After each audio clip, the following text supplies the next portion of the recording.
হাতে আছে 2টো দিন সময়, তাই ভোরের আলো ফুটতে না ফুটতেই বেরিয়ে পড়লাম। পূব আকাশে সূর্যি মামা মারছে উঁকি ঝুঁকি। কিন্তু এ কি দেখি সাঁকড়াইলে মাছের বাজারে নেইকো মাছের দেখা, কারণ দশহরার দিন। আর এই যে আমাদের গন্তব্যে পৌঁছানোর বাহন আমাদের এসে গেছে নিয়ে যাবে বলে। যাচ্ছি দীঘা।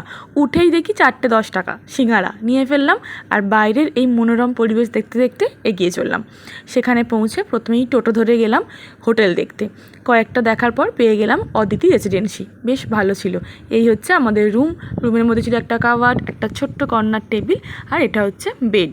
আর তার সাথে ছিল একটা ভীষণ সুন্দর মিরর, তাই নিজেকে একটুখানি দেখে নিলাম।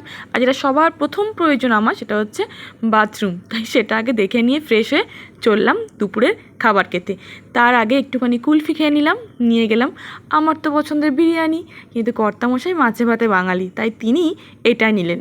চলো দেখতে থাকো, পরপর কিন্তু আরও কয়েকটা পর্ব আসছে।